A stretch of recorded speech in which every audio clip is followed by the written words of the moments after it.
Dans l'évangile de Jésus-Christ selon saint Matthieu.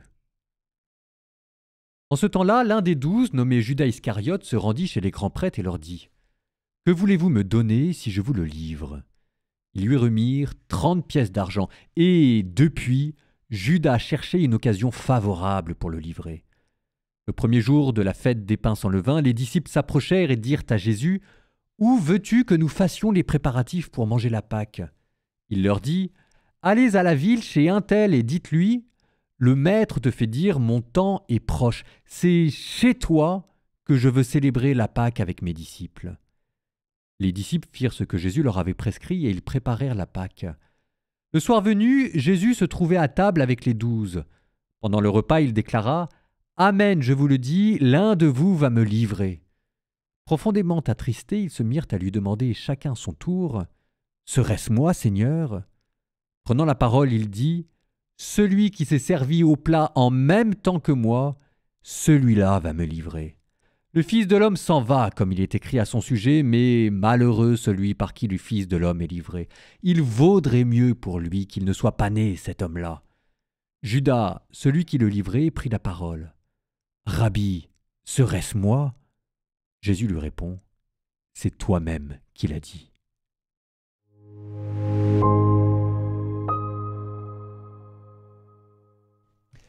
Une tradition liturgique, peut-être plus répandue dans le monde orthodoxe que dans le monde catholique, consiste à appeler le mercredi saint le jour de l'espion, Spy Wednesday, le mercredi du traître, en référence à ce que nous venons de lire. Judas se rendit chez les grands prêtres et leur dit : « Que voulez-vous me donner si je vous le livre ?» Et c'est ainsi que nous avons entendu ce récit où Judas Iscariote, pourtant l'un des 12 disciples, une personne que Jésus a choisie lui-même. Comment est-ce que ce Judas, qui n'était pas prédestiné à être un traître, mais qui par une sorte de fatalité liée à son péché et à son vice, en est venu à conspirer avec les chefs religieux pour trahir Jésus pour 30 pièces d'argent, ce qui d'après la tradition correspond en fait au prix d'une esclave femme. Un esclave ne valait déjà pas grand-chose au temps de Jésus, mais une esclave femme encore moins. Pour vous, mesdames, il y a là certainement quelque chose d'extrêmement choquant, mais aussi d'extrêmement beau. D'extrêmement choquant par un sexisme quand même très étonnant, et d'extrêmement beau par le fait que Jésus, de manière prophétique, se soit identifié à vous et à cette cause-là. Alors, pour revenir à Judas, était-ce par avarice qu'il a trahi, ou bien par déception politique, ou bien pour un autre motif ? En tout cas, après le dernier repas de Pâques, Judas se rend chez les prêtres pour leur offrir Jésus. Mais aujourd'hui, mercredi saint, c'est là que Judas prend sa décision. C'est là qu'il se lie par un serment en recevant cet argent maudit. C'est peut-être là, d'abord, qu'il a donné son âme au diable. Nous allons maintenant poursuivre notre méditation sur Judas, en essayant d'élargir les perspectives, si vous le voulez bien. Si vous vous souvenez, c'est ce que nous ne cessons en fait de faire depuis le début de notre semaine. Lundi saint, nous élargissions notre combat et notre vie spirituelle aux dimensions du combat politique et social. Mardi saint, nous élargissions la signification de la mort de Jésus et la portée de notre carême aux dimensions de l'univers entier et ni plus ni moins que de la fin des temps. Et aujourd'hui, mercredi saint, cette fois-ci, nous élargissons notre carême et notre méditation sur Jésus en plongeant dans l'abîme du mal et des ténèbres.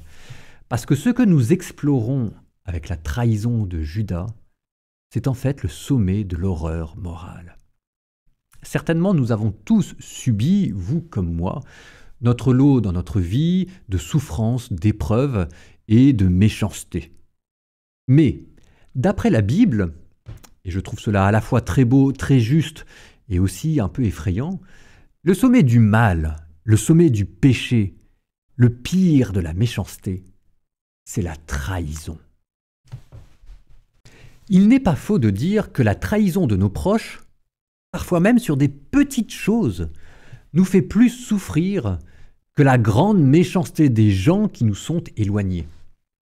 Parce que nos proches, quand ils nous trahissent, nous vivions avec eux, parce que nous les aimons, parce que nous leur avons fait confiance, et que, en leur faisant confiance, en vivant avec eux, Nous leur avons en fait confié une partie de nous-mêmes, de notre âme et de notre vie. Nous nous sommes identifiés à eux. Et que leur trahison, par là même, plonge jusqu'au profond de notre âme et qu'elle nous fait déjà ressentir un avant-goût de la mort. Si un proche vous a trahi, vous savez que la blessure que vous avez subie est une des blessures les plus profondes que vous pourrez jamais subir dans votre vie. Et certainement, Jésus a été beaucoup plus blessé par la trahison de Judas, qu'il avait choisi, qu'il avait formé, qu'il avait aimé, que par la méchanceté des grands prêtres et des scribes et des pharisiens, avec qui il ne partageait pas sa vie. Il y a peut-être là une manière plus profonde, et probablement aussi plus douloureuse, de retrouver en Jésus ce que nous vivons et de nous unir à lui non seulement dans ce que la vie peut offrir de beau, mais aussi dans ce qu'elle peut offrir de laid. Je me souviens d'une femme qui racontait comment son mari, en un début de semaine sainte, lui avait annoncé sa rupture et le divorce à venir. Parfois, les gens sont tout simplement des salauds. Et elle racontait l'intensité avec laquelle elle avait vécu cette semaine sainte. Non pas parce qu'elle fut une chrétienne particulièrement fervente ou pratiquante, mais parce qu'elle avait l'impression de lire de manière directe et transparente dans ces pages de l'Évangile le récit de sa propre vie. Pour elle, cela n'avait rien résolu, et pour nous, ce qu'a vécu Jésus ne change pas les trahisons que nous pouvons vivre. C'est une blessure qui reste une des blessures les plus vives qui soit. Mais au moins, nous pouvons la vivre avec Dieu. Nous pouvons pleurer avec Jésus, nous pouvons crier avec lui. Et si cela ne change rien, au moins ce n'est plus tout seul et dans la solitude que nous souffrons. Rendez-vous compte, Dieu nous aime à ce point que même cela encore, il a voulu le vivre pour nous. Et voilà une dernière manière d'élargir votre carême en pensant non pas seulement à vous, mais aussi à toutes ces personnes qui ont été trahies. S'il vous plaît, priez pour elles aujourd'hui. Et si cela est votre cas, vous savez que je prie pour vous.